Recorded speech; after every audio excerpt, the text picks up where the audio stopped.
Kisah Nabi Muhammad Shallallahu Alaihi Wasallam bagian 15.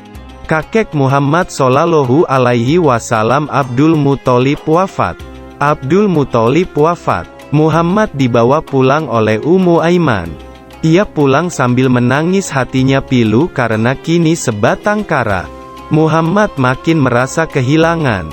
Ia menjalani takdir sebagai seorang anak yatim piatu. Terasa olehnya hidup yang makin sunyi dan semakin sedih. Baru beberapa hari yang lalu, ia mendengar dari ibunya cerita keluhan duka kehilangan ayahandanya semasa ia dalam kandungan. Kini, ia melihat sendiri di hadapannya, ibunya pergi untuk tidak kembali lagi, sebagaimana ayahnya dulu. Muhammad yang masih kecil itu kini memikul beban hidup yang berat, sebagai seorang yatim piatu. Ketika tiba di Mekah, Abdul Muthalib menyambut kedatangan cucunya itu dengan rasa iba yang dalam. Kecintaan Abdul Muthalib pun semakin bertambah kepada Muhammad. Rasa duka Muhammad mungkin agak ringan apabila kakeknya, Abdul Muthalib, dapat hidup lebih lama lagi. Namun, Allah Subhanahu wa Ta'ala sudah menentukan lain. Pada usia 80 tahun, sang kakek pun meninggal dunia. Saat itu, Muhammad berusia 8 tahun. Ia mengiringi jenazah kakeknya ke kubur sambil berlinangan air mata.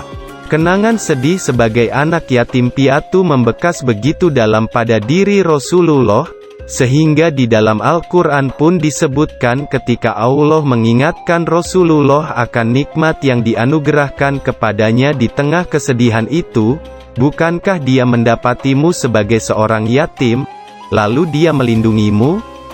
Surah Ad-Duha ayat 6. Dan dia mendapatimu sebagai seorang yang bingung, lalu dia memberikan petunjuk.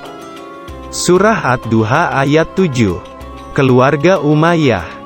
Kematian Abdul Muthalib merupakan pukulan yang berat bagi keluarga Hashim. Tidak ada anak-anak Abdul Muthalib yang memiliki keteguhan hati, kewibawaan, pandangan tajam, terhormat, dan berpengaruh di kalangan Arab seperti dirinya. Kemudian keluarga Umayyah tampil ke depan mengambil tampuk pimpinan yang memang sejak dulu mereka idam-idamkan, tanpa menghiraukan ancaman yang datang dari keluarga Hashim. Diasuh Abu Thalib. Sebelum wafat, Abdul Muthalib menunjuk salah seorang anaknya untuk mengasuh Muhammad. Ia tidak menunjuk Abbas yang kaya, namun agak kikir. Ia juga tidak menunjuk Haris, putranya yang tertua, karena Haris adalah orang yang tidak mampu. Abdul Muthalib menunjuk Abu Thalib untuk mengasuh Muhammad karena sekalipun miskin, Abu Thalib memiliki perasaan yang halus dan paling terhormat di kalangan Quraisy. Abu Thalib juga amat menyayangi kemenakannya itu. Budi pekerti Muhammad yang luhur, cerdas, suka berbakti, dan baik hati, sangat menyenangkan Abu Thalib.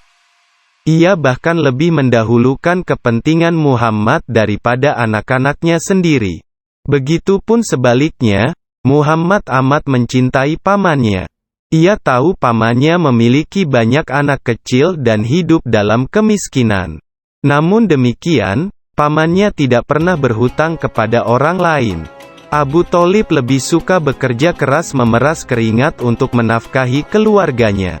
Karena itulah, tanpa ragu, Muhammad ikut bekerja seperti anak-anak Abu Thalib yang lain.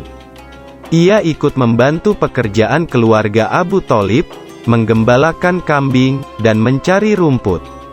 Abu Thalib merasa bahwa Muhammad kelak akan menjadi orang yang bersih hatinya dan dijauhkan dari dosa. Ia yakin, jika mengajak Muhammad berdoa, Tuhan akan mengabulkan permohonannya. Seperti yang dilakukannya ketika orang-orang Quraisy berseru, "Wahai Abu Thalib, lembah sedang kekeringan dan kemiskinan melanda. Marilah berdoa meminta hujan."